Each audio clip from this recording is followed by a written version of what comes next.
I want to thank the sponsor of today's video, and that's Acre Gold. Guys and gals, you know the price of gold has been all over the map, and one of the best ways to secure your wealth is to invest in gold. And now Acre Gold allows you to invest in gold, like actual real gold, without having to put up the entire cost up front. That's right. For as little as $30 a month, you can start chipping away at a purchase of gold. And there are a couple different options. There's the 2.5 gram bar, and then I also purchased a 10 gram bar. And they have all kinds of options that will allow you to secure your wealth by investing in gold. I want to thank Acre Gold for sponsoring the video. If you want to check it out and you want to invest in your future and your children's future with gold, there's a link in the description, and that's where you can get started. It's pretty easy to do. You can do a small payment every month, and the best part is you don't have to come out of pocket all at once. So check it out. Link is down below. Thanks to Acre Gold for sponsoring the video. Hey everybody, welcome back. I appreciate each and every single one of you. Thank you for spending time on this channel on the reg. That's what all the cool kids are saying, I'm told, on the reg. Us old cats say regularly. But thank you so much for your time. It is very, very humbling to do this for you. I get a lot of messages and texts and emails, and you get it. And I've seen a recurring theme as of late, and it's checking on the cases that we've been following up to the Supreme Court that were put on hold because of the New York State Rifle and Pistol Association versus Bruin case. And in this morning's video, I told you about the assault weapons ban case and the magazine ban case. Well, now I'm going to tell you about the handgun roster. The handgun roster. Some states don't have them. Most states don't have them. What is a handgun roster? It's a list of approved, government-approved handguns that are just safe enough where they'll allow you to purchase them. If the gun's not on the list, you can't buy it, no matter how new or how improved it is. That's what the government does. That's what the tyrannical government does. And I'm going to update you on the two big cases in this land. One is in Massachusetts, and it's the Granada v. Healy case. I'll tell you what's going on there.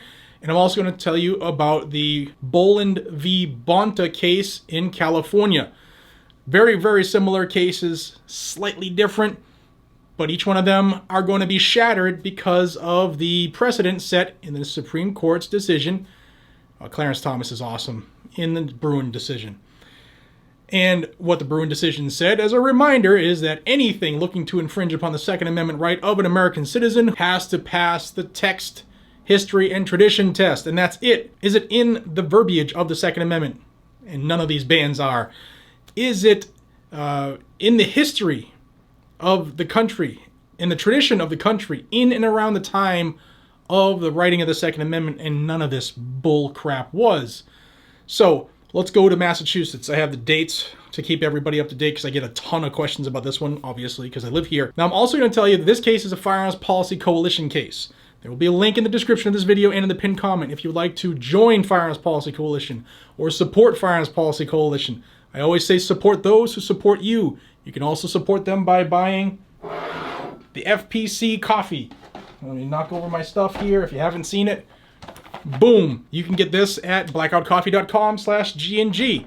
And we donate $2 for every item sold on that product line to Firearms Policy Coalition to help fight for the Second Amendment. So this case was filed in June of 2021. It was dismissed in May of 2022, and I spoke with Firearms Policy Coalition right around then, and it has been appealed as of June 15th, 2022. So that case is challenging Massachusetts' handgun roster. How stupid is the roster, guys and gals who don't live in these two states? In Massachusetts, it is illegal for you to purchase at an FFL. You can't go buy a Gen 5 Glock MOS. Can't buy it. Why? Because it hasn't gone through the Massachusetts compliance requirements. Massachusetts, in order to be approved for the roster, you have to have all kinds of things done to your firearm, like a little window to see the brass in there because you can't run your finger down the extractor and feel the bump, a 10.5 pound trigger pull, a magazine disconnect, and other child safety features. So thanks to the Firearms Policy Coalition, I was talking to them, helping them in this case, actually doing a lot of help for them on this one, going back and forth with the attorneys, filming them in, and it has been appealed, which is awesome. Now this is challenging, obviously, the ban as a violation of the Second and 14th Amendment of the residents here in Massachusetts. So that should absolutely be overturned based off Bruin. Text, history, tradition. Enough said. And then the California case is brought by the CRPA, the California Rifle and Pistol Association. I'll have a link to them down below if you want to join them and support them. Remember, support those who support you. And that case is the Boland v. Bonta case, and it was just filed on August 1st of 2022, a couple short days ago. And that is looking to challenge the handgun roster in California. California's handgun roster is so crazy that there hadn't been a new handgun added to the roster in about a decade. That tells you California's craziness. And then don't forget they had the micro-stamping requirements in order to get your gun on there.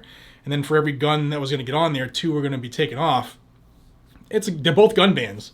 No matter how you go around it, they're both banning the availability or the ability for law-abiding citizens to purchase commonly owned handguns because they're saying that they're not safe. They're deemed not safe by the government. What do guns do? It's crazy. But I just wanted to give you all an update that the California one has just been filed and the Massachusetts one has recently been appealed, and they're both going to win these cases. We're going to win these cases because of Clarence Thomas and his eloquently worded decision in the Bruin decision. Guys and gals, text, history, and tradition. If there weren't any handgun rosters when the Second Amendment was written, there can't be one now.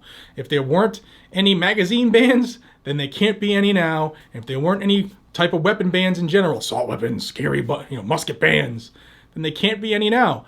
And we are going to win so much in the next year. It shouldn't take that long, I agree, for everybody getting ready to hammer it. I get it, I know, but this is the law process. We're going to win a ton of stuff. A ton of stuff. Which is why I will go on, and they're not asking me to say this, support the groups that you think are worthy of your support. I have ways to support some in the description, and I hope you take it up. Right there, the links. I get nothing out of these links, guys and gals. These groups get support, and they need it. If you want them to file lawsuits, it's expensive, and they need members, so they can't file in states if they don't have members, so join, because there's a thing called standing. Guys and gals, thank you so much for your time. I appreciate each and every single one of you. From the bottom of my heart, thank you. Be safe, stay vigilant, carry a gun to keep you, your friends, your family, your community safe. I'll see you on the next one. Take care.